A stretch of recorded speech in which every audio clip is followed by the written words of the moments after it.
صلى الله على محمد صلى الله عليه وسلم وعلى آله وأصحابه أجمعين. أما بعد، اللهم افتح لنا فتوح العارفين بجاه سيدنا محمد سيدنا الفاتح سيدنا الخاتم. اللهم افتح صدورنا وطهر قلوبنا واملأه باليقين واملأه بالذكر واملأه بالشوق إلى لقائك آمين يا رب العالمين. Para umara dan ulama yang saya cintai, saya hormati, Pak Camat, Pak Kades, para kiai, para tuan guru, pengurus masjid, semoga Allah memberkahi antum semua. Dan lebih khusus lagi jamaah yang sudah nunggu dari jam berapa? Asar. Allah, mohon maaf. Ya, yang baru nyebrang dari laut tadi ya. Berhadapan dengan ombak, Masya Allah. Ya. Kok hari ini ombaknya luar biasa itu. Ternyata mau jumpa orang Sukarara, Kecamatan Sakra Barat, bukan Gaza Barat ya. Kita doakan negeri kita supaya Allah amankan selalu. Kalau negeri tidak aman, bagaimana mau ibadah? Bagaimana mau buat tabligh akbar? Mau tabligh akbar dur di atas. Maka kita mesti prihatin saudara kita di Palestina, di Sudan, di Mali, di Libya, di mana-mana ya. Dan negeri paling santai, negeri paling aman hari ini negeri kita. Alhamdulillah. Jangan mau diadu domba. Ada orang yang adu domba kita atas nama agama, didik dia, bimbing dia, kalau tidak laporkan dia. Ada yang bawa-bawa politik, bubarkan politiknya. Karena beragama itu menambah saudara, bukan menambah permusuhan. Politik itu bangun negara, bukan menghancurkan negara. Insya Allah negeri ini Allah jaga. Saya tidak tahu sampai kapan negara kita bertahan, tapi kita berdoa selama orang-orang yang mengkaji Allah, yang membahas tentang cinta Rasulullah masih hidup, maka negeri ini akan kita pertahankan. Amin ya Rabbal. Ini hadiah dari para wali, para kiai, para ulama, bahkan mereka mengganti sila pertama dengan lafaz yang lebih umum menjadi ketuhanan yang Maha Esa supaya negara ini utuh. Karena kalau orang bahas hanya hukum fikih dan syariat, orang suka bertengkar. Semakin tinggi ilmunya, semakin dia menyatu. Jadi ini aneh juga nih, orang jauh dari Jakarta pembahasannya syariat, tarekat, hakikat ma'rifat. Kirain orang Jakarta aja yang bahas begitu ya. Orang Lombok, Kampung Sasak ini lebih ngeri lagi ternyata. Saya dengar tidak jauh dari sini ada makbarah Syekh Siddiq ya. Ada Syekh Ali, Syekh Siddiq dengan Qadiriyah Naqsyabandiyahnya, Syekh Ali dengan Naqsyabandiyahnya. Saya yakin berkat perjuangan beliau-beliau itu, saudara-saudari hari ini hadir karena pengaruh doa-doa mereka, pengaruh dari ajaran-ajaran mereka. Semoga Allah Ta'ala kekalkan ilmu itu di kolbu kita. Amin. Allah berfirman dalam surat Yasin yang kita hafal semua. A'udzubillahi minasyaitonirrajim. Wa an ya'buduni, terusin, wa an ya'buduni hadza siratum mustaqim. Enggak orang Lombok kalau enggak hafal Yasin. Ya. Kalau Yasin enggak hafal dicurigai dia Lomboknya Lombok coret. Wa an ya'buduni, dan bahwa U'buduni. Terjemahan syariatnya, solatlah kamu, sembahlah kamu kepada aku, sembalun, sembahlah aku. Ini bukan cocok logi, Pak. Saya juga meneliti bahasa Sasak. Dulu kita meneliti bahasa Jawa kuno, bahasa Melayu kuno, dapatlah sitik-sitik. Kolil-kolil dapatlah ya. Ani'buduni.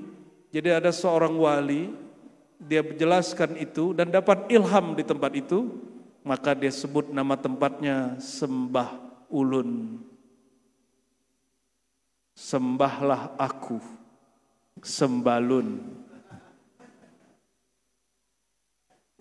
Terjemahan syariatnya apa? Sembahlah aku, beribadahlah kepadaku, solatlah 5 waktu. Itu terjemahan versi syariat. Maukah saudara-saudara ini kepala tunduk kepada yang tidak dikenal? Mau gak? Itu orang bodoh. Yang menundukkan kepala kepada yang dia tidak kenali, itu jahilun murakkab. Orang bodoh sebodoh-bodohnya. Maka Sayyidina Ali ditanya, "Ya Ali, hal arafta rabbak?"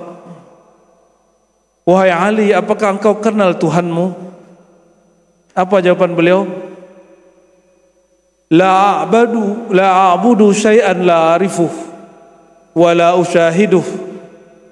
Aku tidak akan menyembah sesuatu yang tidak aku kenal dan tidak aku pandang. Maka ditanya oleh muridnya ini, "Oh, berarti kau memandangnya?" Ya. Aku menyembah yang aku pandang, bukan yang aku tidak pandang. Inilah yang kita lafazkan pada syahadat, asyhadu, aku bersaksi. Saksi syariat dengan mata jasad, saksi hakikat dengan mata basirah, saksi ma'rifat dengan mata sarirah. Bagaimana dengan thariqah? Kita tinggalkan sebentar. Thariqah itu urusan wirid-wirid, kholwat-kholwat, suluk-suluk, zuhud, kurangi makan bernyawa, banyak-banyak puasa, banyak-banyak begadang, berzikir. Itu thariqah. Thariqah itu banyak. Tapi Allah mengatakan, wa ani'buduni hadza siratun, bahwa jalan kepadaku ini sirati satu saja. Jalan apa? Jalan yang menggabungkan ubudiyah, yang di situ ada hukum syariat, ada hukum tarekat, ada hukum hakikat, ada hukum ma'rifat. Walaupun tarekatnya banyak, mazhabnya beragam. Lalu apa yang disebut salat tariqah? Salat tariqah itu sebelum salat, karena Rasulullah mengajarkan, ini tariqah diajarkan Nabi. Sallu kama ra'aitumuni usolli. Salatlah engkau sebagaimana engkau memandangku salat. Ada yang jumpa Rasul? Enggak. Jumpa sahabat? Jumpa tabi'in? Jumpa Imam Syafi'i? Enggak. Jumpa Syekh Siddiq? Ada yang jumpa? 1, 2. Jumpa Syekh Ali? Tak. Jumpa siapa? Guru ngaji. Jumpa guru mursyid. Guru ngambil dari gurunya, ngambil dari gurunya, ngambil guru-gurunya sampai ke Rasulullah SAW. Maka yang dimaksud beliau, solatlah kamu sebagaimana engkau memandang gurumu solat.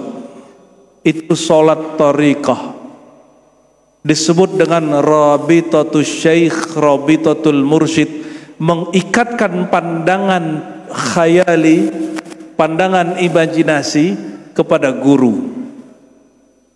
Maka sebelum sholat, hadirkan dulu ilmu yang diajarkan guru, gerakannya guru, cara guru mengangkat tangan, cara guru menatap ke kiblat, cara guru berdiri tegak, berdiri betul. Itu namanya sholat secara tarekat. Sudah punya guru? Baru guru syariat? mesti ambil guru tarekat. Ambil guru yang mengajarkan zikir qalbu, lalu kita bisa mengenang dia sebelum sholat. Tes, mana yang lebih sahih? Ini, meledak nanti nih. Oke, coba. Allahumma sholli ala sayyidina Muhammad. Jadi siapa yang mengajarkan sholat tarekat? Rasulullah sendiri. Bukan buatan sufi, bukan buatan mursyid, bukan buatan Imam Bahaudin Naqsyabandi, bukan buatan Syekh Abdul Qadir Jilani, bukan buatan Syekh Saman Abul Hasan Syazili, bukan. Itu ajaran Nabi Muhammad sallallahu alaihi wasallam. Sallu kama raaitumuni sholli, hadis sahih riwayat Imam Bukhari. Salatlah engkau, caranya bagaimana? Sebagaimana engkau lihat aku salat. Jika Tuhan tidak lihat Nabi salat, lihatlah gurunya salat. Jadi apa jaminan salat kita caranya, thariqatnya sama dengan Rasulullah sallallahu alaihi wasallam? Kita punya guru, bukan punya buku. Tidak cukup punya buku. Di Mekah, orang-orang Lombok menceritakan kepada saya yang sudah tua-tua, bukannya Saulatiyah itu Ahlus Sunnah, Asy'ariyah, Maturidiyah dan Sufiyah bermazhab Hanafi. Orang Lombok banyak ngaji di situ. Guru saya ada orang Lombok ngaji di Saulatiyah Mekah. Ketika orang-orang Wahabi memaksakan ajaran Wahabi diajarkan di Saulatiyah, mereka gantilah kitabnya, tapi hanya covernya isinya masih akidah Ahlus Sunnah wal, ketahuan juga diganti lagi lah kitabnya. Jadi kalau kita hanya belajar lewat buku, covernya bisa menipu, cetakannya boleh salah, tapi kau belajar lewat guru, guru punya ruh, punya nyawa. Ruh nyawa itulah yang menyambung rasa kepada nyawa gurunya, nyawa gurunya terus sampai kepada nyawa ruhaniah Rasulullah sallallahu alaihi wasallam. Sudah punya guru, mursyid, punya mursyid, wajib punya, wajib punya, karena Nabi mengatakan sallu kama raaitumuni usolli, perintah dari ring satu Rasulullah sallallahu alaihi wasallam. Tidak ada tawar menawar, wajib punya guru, tidak cukup lihat di YouTube. Apalagi orang hari ini mengatakan tidak usah ikut guru, langsung saya sunnah Nabi. Itu orang jahilun murakkab. Bagaimana engkau mengenal sunnah Nabi kalau tidak berguru? Ternyata maksudnya jangan berguru ke orang Lombok, berguru kepadaku saja. Gitu maksud dia ya. Jadi nggak boleh berguru ke Syekh Tuan Abdul Majid, Tuan Siddiq, Syekh Ali, nggak boleh, ke kami saja ya. Nauzubillah summa ya. Itu sholat secara tarekat. Ini langsung aja nih ya, karena waktunya sudah jam 5. Tambah sore, tambah syahdu. Sholat secara hakikat, apa itu hakikat? Hakikat itu puncak paham, inti dari beramal. Apa paham orang lagi sholat? Pahamnya dibagi dua, dari sisi kehambaan, dari sisi keilahian, ketuhanan. Wa an ya'buduni, dan hendaklah engkau mengenal dirimu sebagai hamba dan mengenal yang disembah, bahwa dialah yang mengadakan wujudmu. Sebatas paham itu cukup.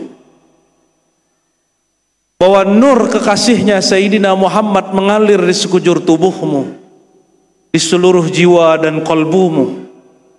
Paham masuk, itu salat hakikat. Maka tiada gerakmu, tiada rukukmu, tiada sujudmu kecuali lillahi rabbil alamin, milik Allah semata. Maka ketika kita baca wajjahtu iftitah, wajjahtu wajhiya lilladzi fataras samawati wal ard, aku hadapkan wajahku, wajah zahir kepada kiblat, wajah batin kepada Tuhan yang menyuruh kita menghormati kiblat. Siapa dia? Fataras samawati wal ard, yang memfitrahkan langit dan bumi. Memfitrahkan di situ artinya yang menciptakan, memutar, menggerakkan langit dan bumi. Itu solat secara hakikat. Maka mesti dilafazkan, solatku, rukukku, sujudku milik Allah, untuk Allah. Itu namanya solat secara hakikat. Gampang toh? Siapa bilang ngaji hakikat susah? Mudah. Cuma orang saja yang sok-sok mempersulit. Sulit karena emang belum merasakan. Orang yang sudah merasakan mudah sekali. Rasa menikah nikmat gak? Nikmat. Pahitnya ada juga. Rasa nikah nikmat. Tapi kalau orang belum merasakan, menceritakan nikah, mutar-mutar dia, ya, di dalam kitab Minhaj, di dalam kitab Tuhfah, dalam kitab 1000 kitab kita baca tentang nikah. Kalau belum menikah tidak tahu hakikat nikah. Inilah nestapa orang baca kitab terhijab oleh kitabnya. Dia kira kitab menghantarkan kepada hakikat. Inilah hijab orang belajar kitab. Ilmu bukan mendekatkan kepada Allah, malah menghalangi dia kepada Allah. Seharusnya ilmu mendekatkan diri kepada Allah.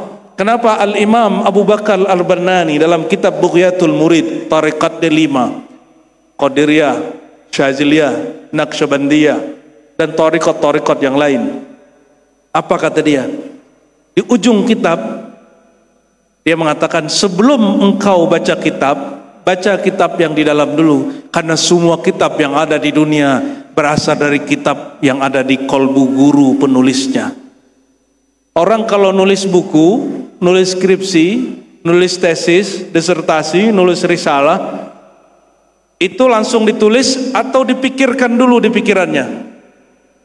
Kalau para sufi, dia rasakan dulu dalam zauq kolbunya. Itulah kitab kolbu. Baru diturunkan dalam kalam. Ceramah ini pun sebuah kitab. Saya baru tahu judulnya pas mau turun. Kata Umi, tahu nggak kamu apa tema hari ini? Nggak tahu. Temanya apa? Kasihlah flyernya. Ganteng juga orang di situ ya. Allahumma sholli ala Sayyidina. Akhirnya, kalau orang sudah faham kitab yang sebenarnya, apa kata Allah? Iqra kitabak. Secara tafsir, iqra kitabak, bacalah laporan amalmu nanti di akhirat. Tafsir bil ma'thur, dengan riwayat. Tapi tafsir bil isyari, apa kata imam kita? Bacalah kitab yang ada di kolbumu.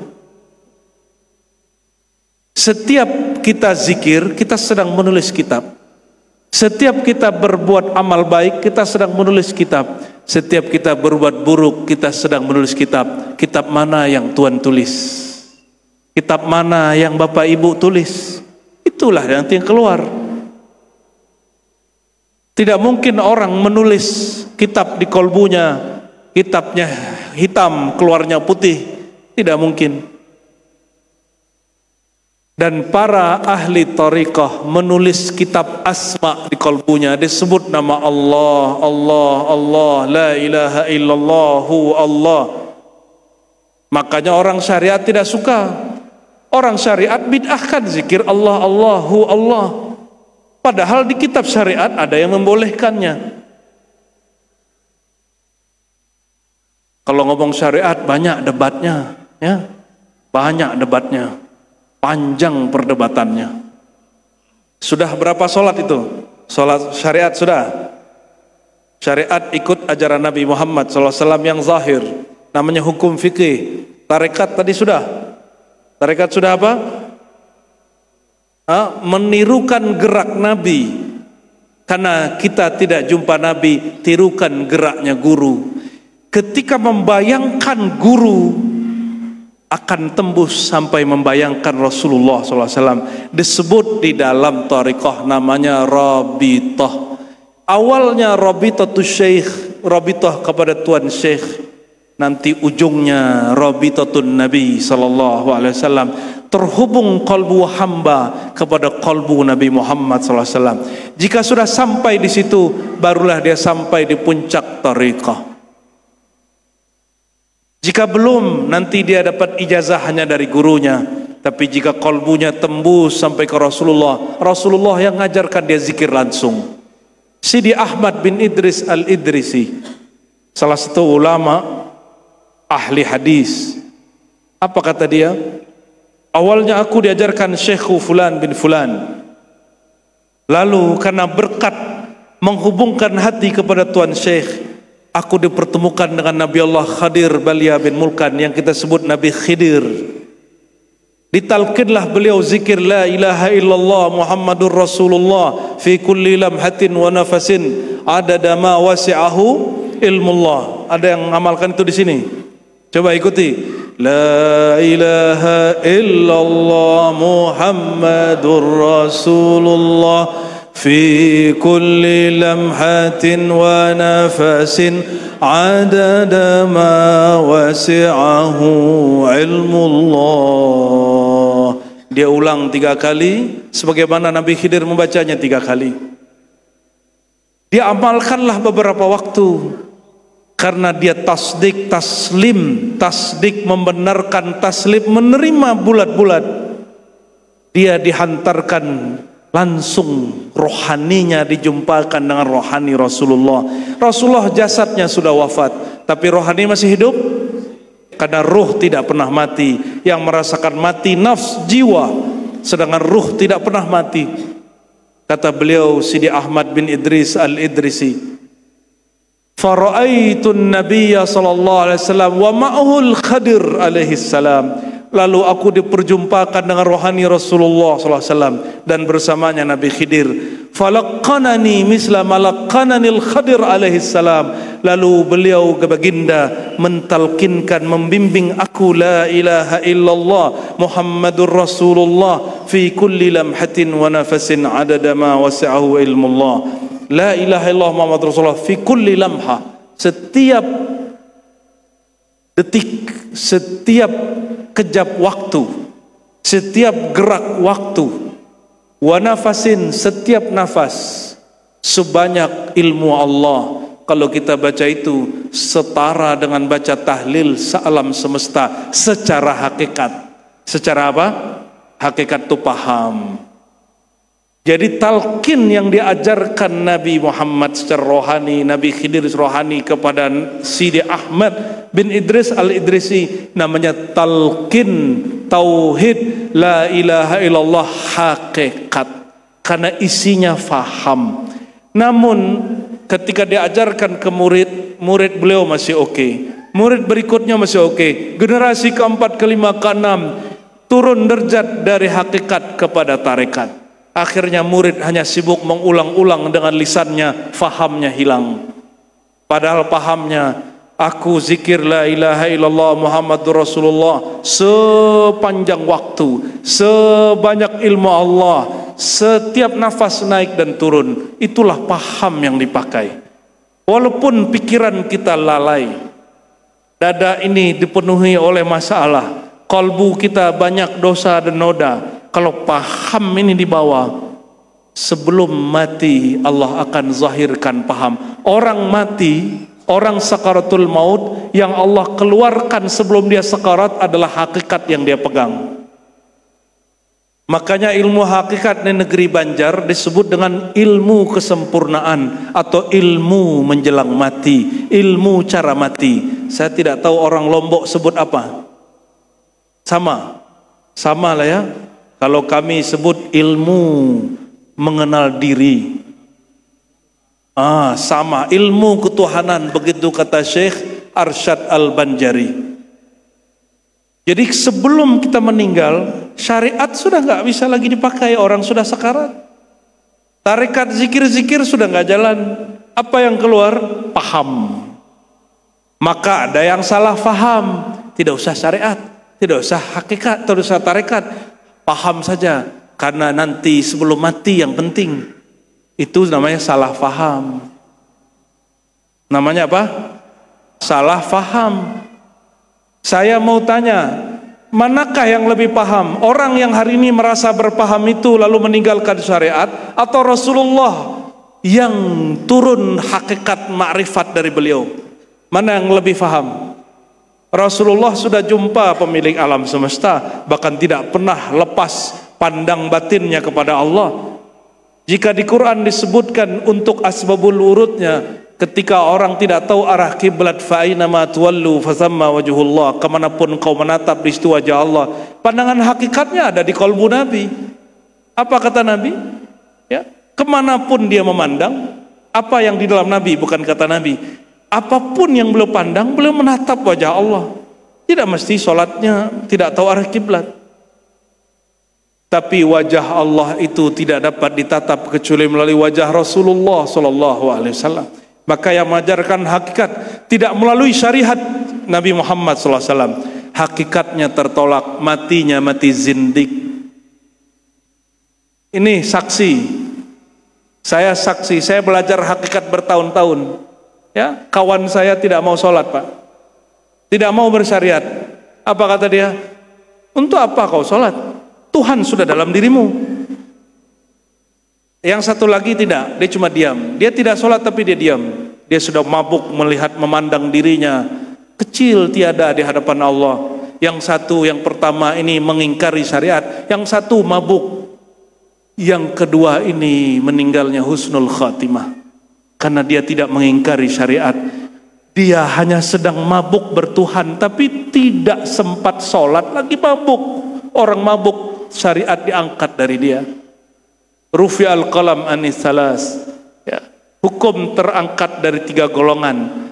Bayangkan jika tua memabukkan membuat orang tidak kena hukum syariat, bagaimana jika itu, kata Sayyidina Rumi, Maulana Rumi mengatakan, jika ini bukan lagi toa bumi, tapi toa arsyiyah, toa jannah, toa ma'rifat hakikat. Kalau orang minumlah anggur toa ma'rifat ini, dia akan mabuk bertuhan. Dia di bumi, tapi perasaannya bukan lagi di bumi. Dia masih hidup, tapi sebenarnya dia sudah mati. Orang sudah mati, sudah tidak ke syariat.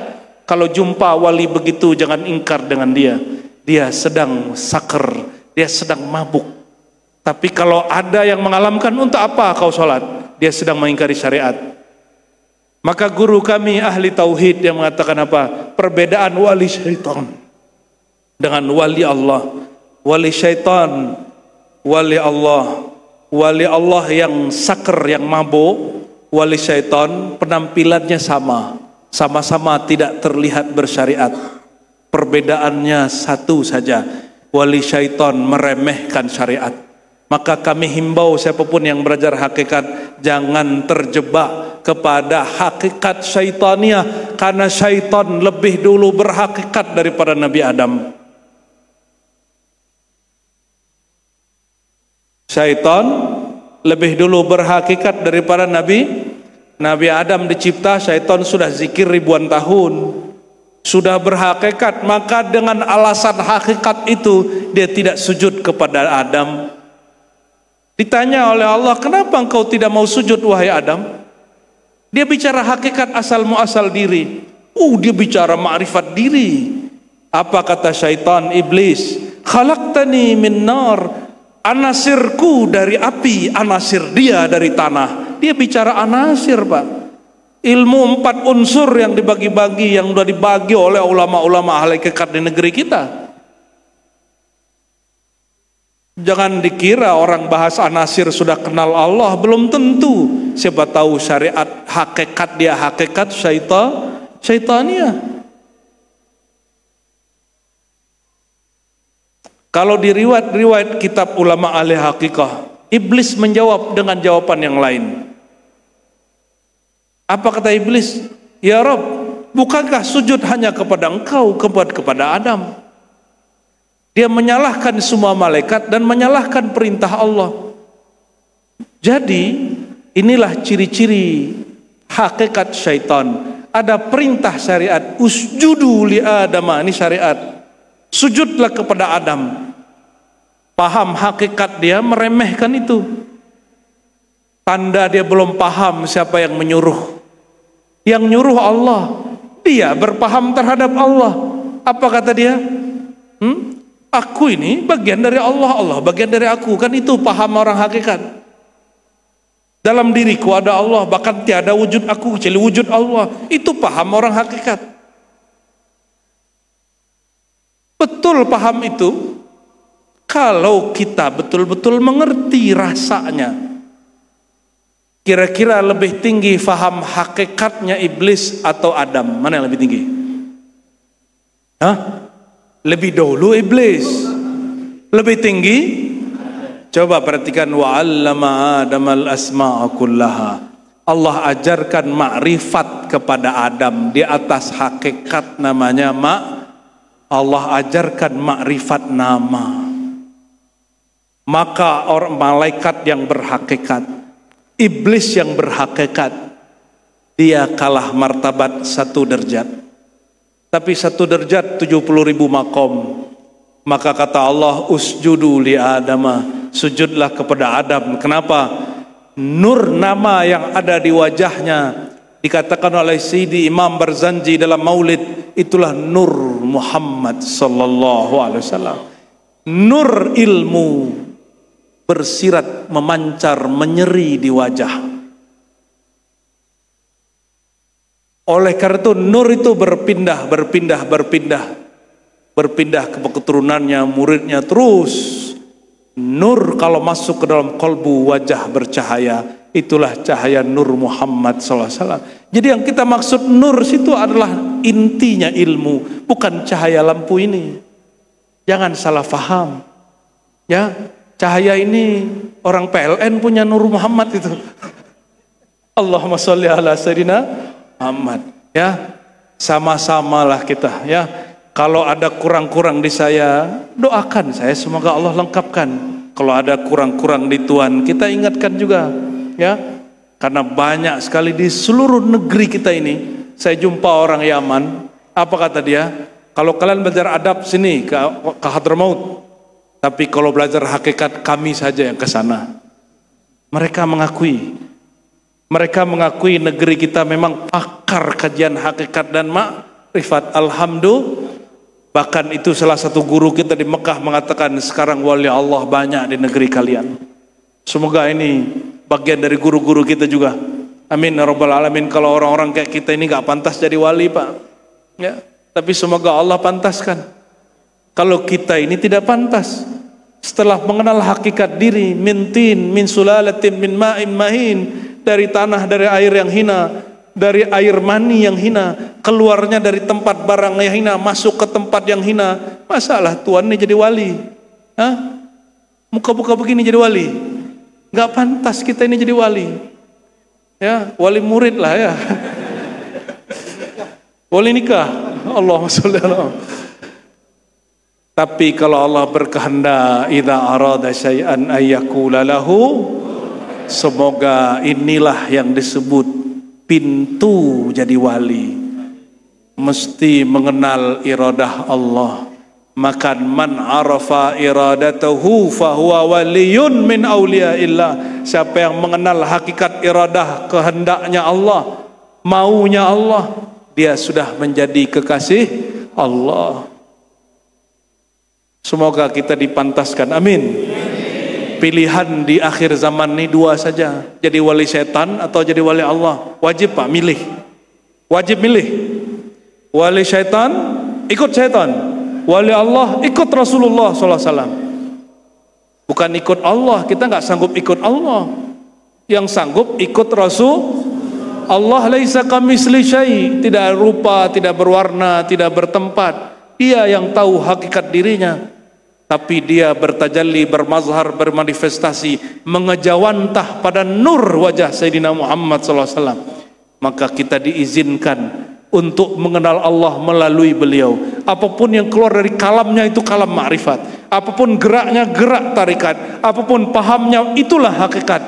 Adapun adabnya itulah ma'rifat. Nabi ditanya oleh Sayyidina Jibril, apa itu ihsan? Sudah sering dengar ya? Ada yang namanya ihsan? Ada ya, mungkin dulu ayahnya ngaji bab ihsan. Ini kabar gembiranya, bapaknya dulu sebelum bikin anak sudah ngaji dulu, ngaji tasawuf ya. Nabi jawab, al-ihsan, ihsan itu secara bahasa berbuat baik, tapi secara makrifat anta'budallah, inilah ibadah secara makrifat. Anta'budallah ka'annaka tara, engkau menyembahnya seakan memandangnya. Saya mau tanya, bukankah Allah berkata di surah Al-An'am, la tudrikuhul absar, dia tidak dapat dicapai dilihat oleh pandangan. Betul? Terus siapakah yang memandangnya di bab ihsan? Mata batin tak sanggup, Pak. Mata batin hanya sanggup memandang hakikat diri. Mata batin memandang diri. Absar bukan basar. La tudrikuhul absar.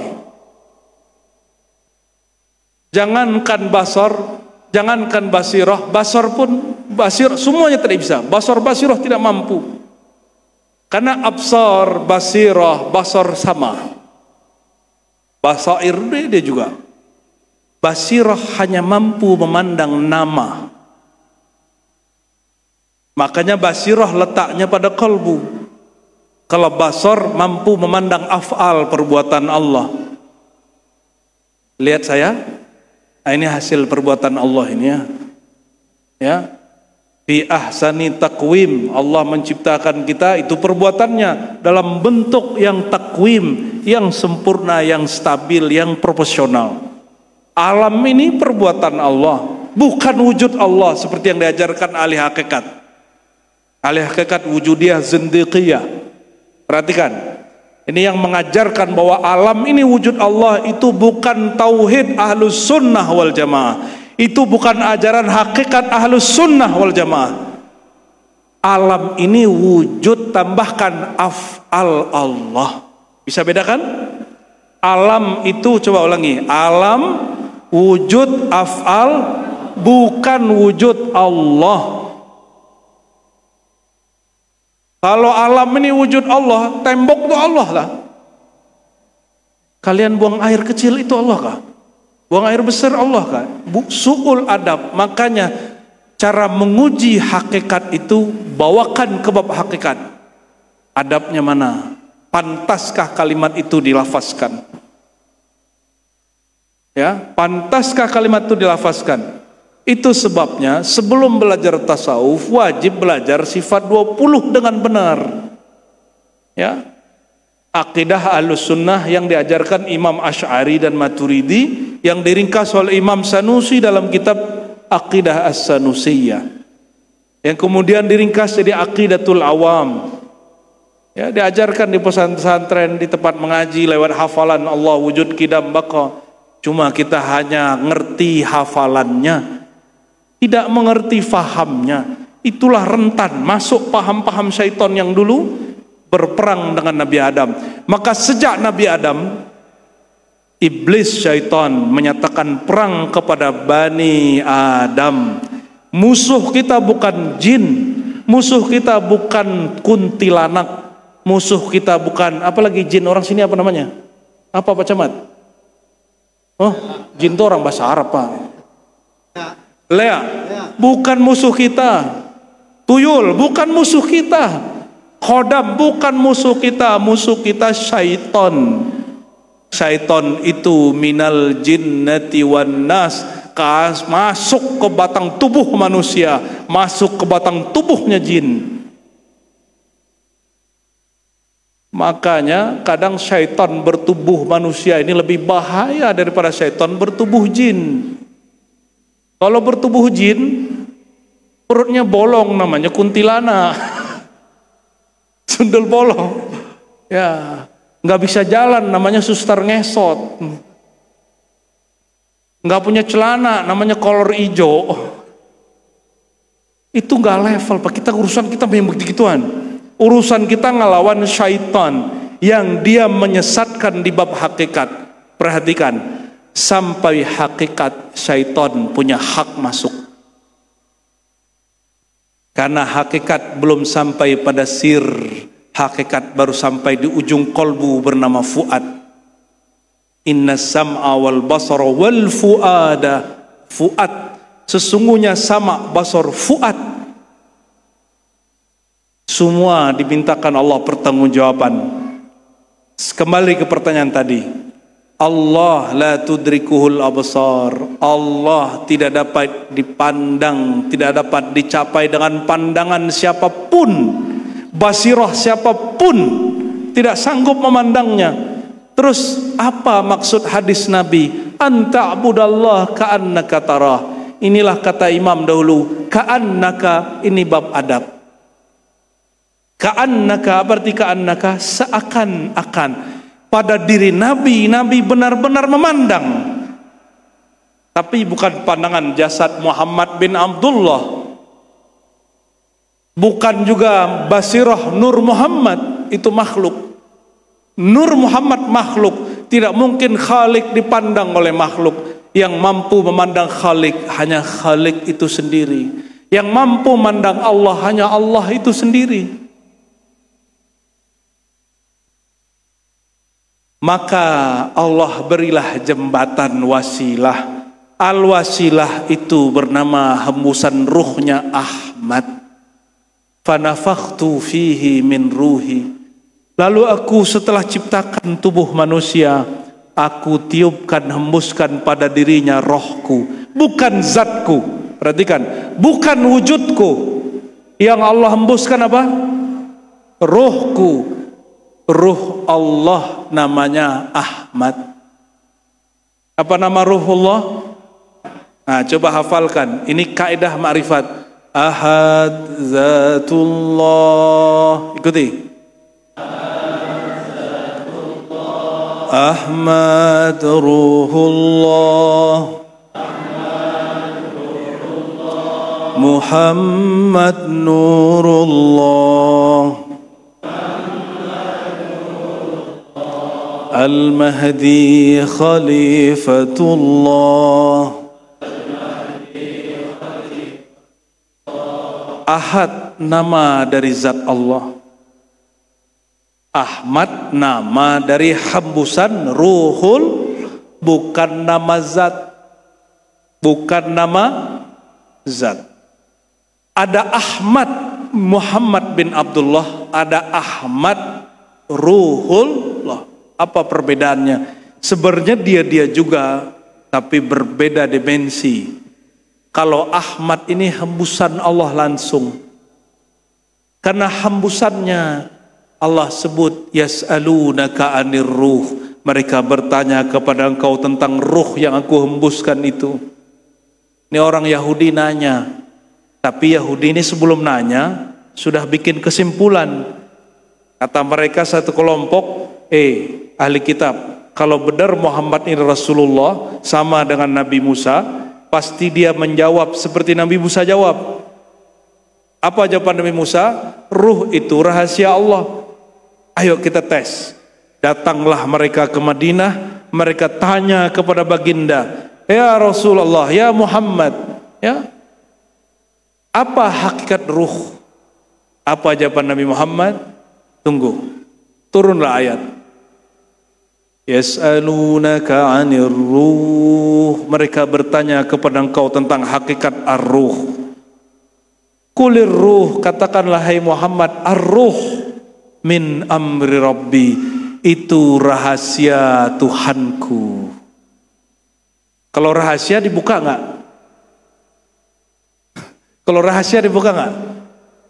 Makanya Imam Sohrawardi dalam kitab Awariful Ma'arif, murid Syekh Abdul Qadir Jilani, mengatakan apa? Ulama kita tidak sepakat tentang ilmu ini. Satu kelompok bilang ilmu ini jangankan kalian, Nabi pun tidak diberi. Kelompok kedua, kalian tidak diberi, ini diberi ke Nabi khusus, dan lain sebagainya. Namun kita jawab pakai Quran lagi. Itu kan perdebatan ulama, ya. Wa ma ya'lamu ta'wilahu illallah. Tidak tahu takwilnya kecuali Allah. Ibnu Abbas membacanya lanjut. Tidak tahu takwilnya kecuali Allah. Warrasikhun, dan orang-orang yang dalam ilmunya. Mereka mengatakan kami beriman, kami bersaksi. Berdasarkan itu Imam Hakim Tirmizi mengatakan, ya ini nukil-nukilan biar ilmiah Pak, karena saya lihat ada orang pesantren yang hadirnya. Hakim Tirmizi dalam Nawadir Usul dan Hakim dalam kitab Siratul Aulia atau Khatmul Aulia mengatakan apa? Bahwa tentang ilmu ruh itu betul dia rahasia Allah, tapi dapat diketahui oleh Rasulullah dan rasikhuna fil ilmi, orang yang diberikan kedalaman ilmu, merekalah pewaris hakikat Rasulullah. Jadi ada yang mewarisi syariat Rasulullah, ahli fikih, ahli tafsir, ahli hadis, ahli bahasa. Jadilah kiai-kiai, tuan guru hari ini ahli kitab. Tapi tolong ahli kitab hargai kelompok kedua. Pewaris thariqah Rasulullah itulah mursyid-mursyid, kiai-kiai yang mengajarkan tata cara zikir, khalwat suluk. Yang ketiga, pewaris hakikat, merekalah wali-wali Allah. Wali-wali, tapi walinya sudah khawas. Sedangkan ma'rifat, pewarisnya khawasul khawas. Balik lagi, ini belum tuntas pertanyaannya. Jadi yang memandang Allah siapa? Hah? Siapa yang memandang Allah? Allah sendiri, betul. Terus gimana caranya? Lalu apa makna syahadat kita? Asyhadu, aku bersaksi, aku menyaksikan. Apa maknanya? Anta abudallah ka'annaka tarah. Engkau menyembahnya seakan memandangnya. Saya bertanya kepada guru saya, terus diajarkan satu kaidah, lalu kita disuruh riyadhah. Dalam riyadhah itu Allah buka. Kita lapor, kata beliau, ini boleh diajarkan. Yaudah kita ajarkan. Teorinya, pahamnya aja. Kalau mau mengamalkannya, mesti punya mursyid. Ya. Ini kan tabligh akbar Pak. Tabligh akbar bukan tarbiyah. Tabligh akbar itu hanya memotivasi supaya orang membangkitkan lagi ilmu ini. Naik di atas itu taklim. Di atas taklim namanya tarbiyah takwin. Membentuk. Baru orang diajarin zikir ini, diajarkan paham ini, kholwat di sini, bawakan paham ini, barulah nanti di atas menjadi insan kamil. Jadi siapa yang memandang? Gimana caranya? Ini kaidahnya kita kasih. Kullu man 'alaiha fan. Dalam Al-Qur'an ya, segala sesuatu fana kecuali wajah Allah. Kalau semuanya fana binasa, kecuali hanya wajah Allah. Berarti wajahnya menatap wajahnya. Perhatikan, Allah memandang makhluk namanya wajah rububiyah. Apa namanya? Makanya ayatnya paling gampang. Alhamdulillahi Rabbil, segala puji kesempurnaan milik Allah. Rabb, apa arti Rabb? Pencipta, pemilik, penguasa. Kaitannya dengan Tuhan sebagai pencipta makhluk. Tapi ada wajah namanya wajah uluhiyah. Kalau Pak Camat sekarang kan wajahnya wajah Pak Camat nih, karena pakai baju camat. Ya, kalau di rumah wajah ayah. Ya betul, kalau ketemu istri wajah suami, wajahnya sama. Betul Pak ya. Kalau ke kampus jadi wajah mahasiswa, culun lagi. Ya, ketemu kiai wajah santri. Kita diberikan Allah wajah-wajah ini. Jangan salah pakai wajah. Ya. Lagi di pesantren pakai wajah militer, nggak boleh ya. Lagi di kantor camat jangan pakai wajah santri, pakai wajah rakyat, melas-melas sedikit Pak. Ya, kalau pakai wajah santri nanti pakai dalil kita. Pak Camat mana dalilnya pakai KTP? Kan lucu lah nanti tuh.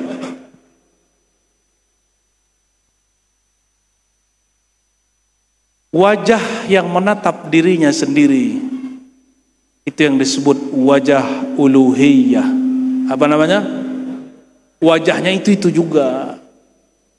Walillahil masalul a'la. Milik Allah lah perumpamaan yang indah, yang pantas, yang tinggi.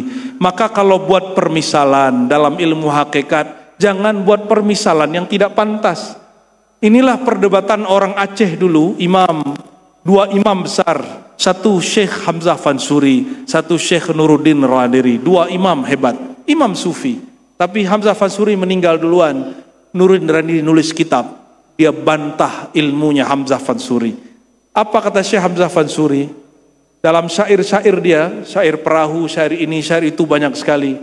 Dia cakapkan, dia katakan, Allah itu ibarat biji, alam itu seperti batang dan dahan dedaunan. Maksud beliau, alam itu bersumber dari satu titik, diilustrasikan biji. Syekh Nuruddin Raniri, dia walaupun seorang mursyid tarekat Qadiriyah, dia tidak memahami dengan logika orang tarekat sufi. Dia pakai logika akidah Ahlussunnah versi Asy'ariyah. Apa kata dia? Kalau begitu, lebih besar alam daripada Tuhan, sebagaimana lebih besar pohon daripada biji. Sayangnya Hamzah Fansuri sudah meninggal, muridnya pun sudah mati. Seandainya muridnya hidup atau dia hidup, dia bisa boleh jawab lagi. Wahai Nuruddin Raniri, manakah bijinya ketika sudah ada batang tubuh pohonnya? Mana biji pohonnya mana? Mengalir di setiap dahannya, di setiap tubuh batang pohonnya, betul nggak? Berarti persepsi Hamzah Fansuri benar dengan paham dia. Persepsi Nuruddin Raniri benar, tapi kurang pas. Karena dia tidak tahu bahwa biji sudah mengalir dalam seluruh batang tubuh pohon. Tapi ilustrasi ini pun belum pas. Kata orang Jakarta Padang, kalau mengisyaratkan, mengkiaskan Allah dengan biji, lalu pohon, kias ini tidak sempurna. Ini akan mengundang tasbih, penyerupaan Allah dengan makhluk. Kenapa? Jika diiktibarkan bahwa Allah itu seperti biji, alam itu seperti batang tubuh pohon, bijinya sudah nyatu dengan batang tubuh pohon, berarti Tuhan akan mengatakan Allah menyatu dengan alam. Padahal alam pada sisi Allah dianggap tiada, yang benar-benar hanya ada wujud dia. Dan kullu man 'alaiha fan, segala satu fana dari wujudnya, yang benar-benar ada hanya wujudnya. Tidak ada penyatuan. Kalau penyatuan berarti ada dua wujud, ada wujud alam, ada wujud Allah. Mulailah pusing orang Lombok. Kecuali orang-orang yang kolbunya dan pikirannya Allah bimbing. Ya, sampai situ dulu lah. Nanti kalau lanjut nanti ada yang marah ke saya ini ya. Jadi siapa yang memandang Allah? Namun nur rububiyah, bedakan, bukan wajah rububiyah. Nur rububiyah Allah itulah Nur Muhammad. Nur uluhiyah Allah itulah Nur Ahmad. Paham? Nur rububiyah fana, nyatalah Nur Ahmad. Nur Ahmad fana, barulah dia menatap dirinya. Anta budallah ka'annaka tarahu. Jadi engkau menyembah secara ma'rifat, engkau tahu bahwa hakikat dirimu berasal dari ketiadaan, ya. Awalam yadhkurul insan, ya. Bukankah manusia ingat, ya, bahwa kami menciptakan dia, walam yaku syai'a, awalnya dia tiada. Kembalikan diri ketiadaan, kembalikan diri kepada kefanaan. Fana dulu diri kita, nol dulu diri kita, itu yang disebut hamba. Itu yang disebut apa? Hamba. Mudah toh? Gimana cara fahamnya? Mudah. Kita berkali-kali sampaikan. Bukankah setiap hayya 'alas shalah kita menjawab La haula wala. Itu bab hamba. Rasulullah sudah berikan jalurnya, kaifiatnya. Maka tidak ada yang sulit. Yang sulit kalau kita tidak mau membawakan diri secara utuh. Kita sudah tolak, wah susah. Hayya 'alas shalah. Jawabnya apa? Tiada daya, tiada upaya kecuali dengan tiadalah aku ruku, tiadalah aku sujud kecuali dengan Allah. Berarti dengan Allah memandang Allah. Selamat mama. Dengan Allah memandang, udah paham? Jika sholat tidak ada daya upaya kecuali dengan Allah, maka anta budallah, engkau menghambakan dirimu, menolkan dirimu, menatap kepada Allah. Hanyalah dengan Allah itu sendiri. Ada kalimat billah. Muncullah satu ilmu dalam keilmuan Islam. An-nuqtah tahtal ba. Ilmu titik di bawah ba. Billah. Cukup dululah. Nanti tumpah nanti. Ya. Barangkali itulah penyegar apa yang selama ini dipakaikan oleh Tuan Syekh Ali Batu, Syekh Siddiq, itu pakaian dia. Dia sholat pakai rasa itu. Diambil dari gurunya pun juga demikian. Guru-gurunya terus sampai kepada Rasulullah. Bedanya di zaman Rasulullah istilah-istilah itu hanya dikalamkan dengan ungkapan kata-kata, tidak diungkapkan dalam istilah-istilah keilmuan. Jangan sibuk dengan istilah, ya. Harus paham. Jangan merasa kalau sudah hafal istilah, sudah paham sampai kepada paham. Baru paham istilah, belum memahami istilah.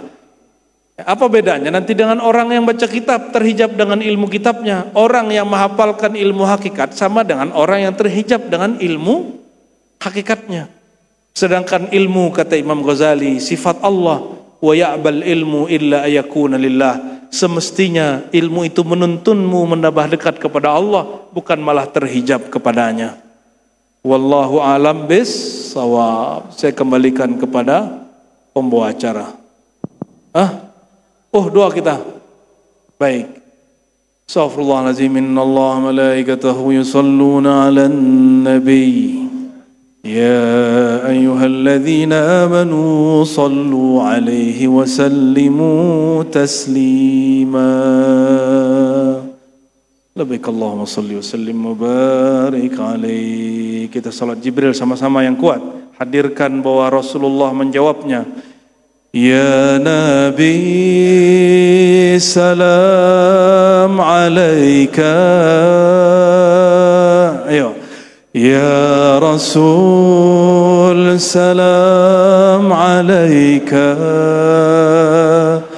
Ya Habib salam alaika. Salawatullah alaika. Sallallahu ala Muhammad sallallahu alaihi wasallam. Sallallahu ala Muhammad sallallahu alaihi wasallam. طلع البدر علينا من ثنيات الوداع وجب الشكر علينا ما دعا lillahi da'i. Yang kuat. Sallallahu ala Muhammad sallallahu alaihi wasallam. Sallallahu على محمد صلى الله عليه وسلم صلى الله على محمد صلى الله عليه وسلم صلى الله على محمد صلى الله عليه وسلم أنت شمس أنت بدر أنت نور فوق نوري أنت إيسر وغالي أنت مصباح الصدور صلى الله على محمد صلى الله عليه وسلم صلى الله على محمد صلى الله عليه وسلم الفاتحة.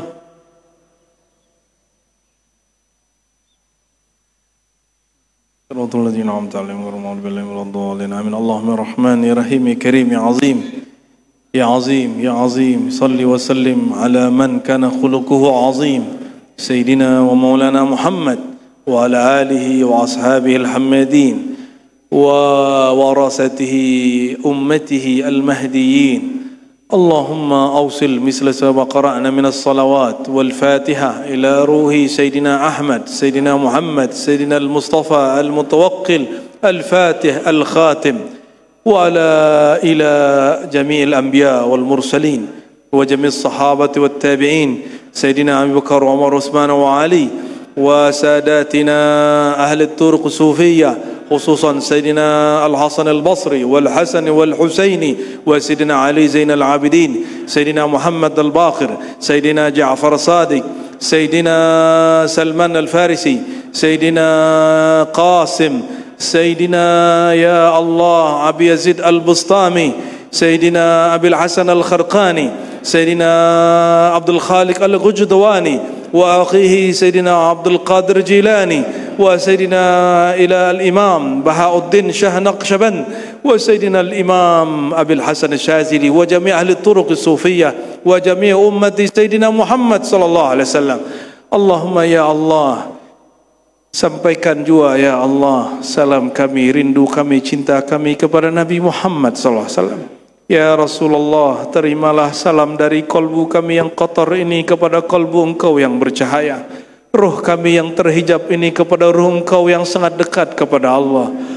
Dari jasad kami, lisan kami yang penuh dosa ini kepada lisan Engkau yang penuh dengan hikmah.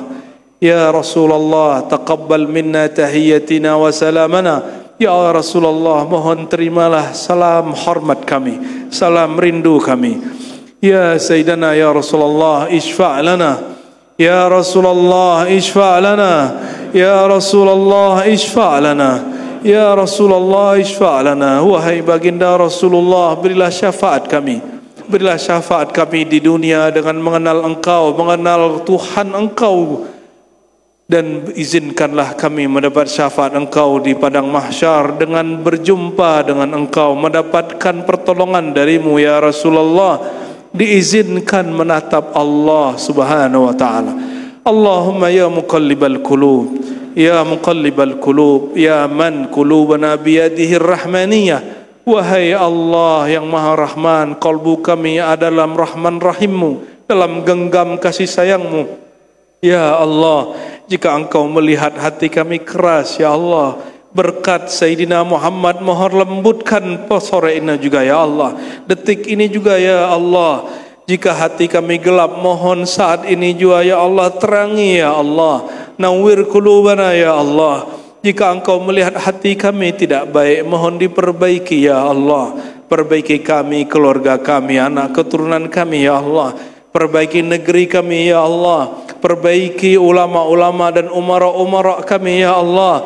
Perbaiki rakyat kami ya Allah. Perbaiki negara ini ya Allah. Perbaiki semua negeri yang menyembah Engkau ya Allah. Allahumma ya nur, ya man nuruhu ala kulli nur, nuruhu muttali'un ala kulli syamsin wa qamarin. Ya Allah, yang nurnya meliputi, yang muncul di setiap adanya pagi dan sore, di setiap waktu. Ya Allah, tapi matahari yang Engkau cipta masihlah terbenam ya Allah, sedangkan nur Engkau tidak pernah terbenam. Maka ya Allah, imla' qulubana binurika alladhi la taghib, la taghrub. Ya Allah, penuhilah kalbu kami dengan sinar nur cahaya matahari ma'rifatmu ya Allah, yang tidak pernah dia terbenam ya Allah. Meskipun kami nanti sakaratul maut, menghadapi ujian yang berat selama hidup, ketika kami hidup susah ataupun senang ya Allah, jangan pernah terbenamkan, jangan pernah padamkan nur Engkau ini ya Allah. Allahumma ya Allah, arifna aqrabat turuqi ilaik. Ya Allah, mohon tunjukkan kami jalan terdekat kepadamu, yaitu jalan mengenal Engkau, menyebut nama Engkau, menghambakan diri kepada Engkau yang punya nama. Allahumma rabbana atina fid dunya hasanah wa fil akhirati hasanah wa qina adzabannar. Wa sallallahu ala sayyidina Muhammad walhamdulillahi rabbil alamin. Mohon maaf salah kurangnya. Assalamualaikum warahmatullahi wabarakatuh.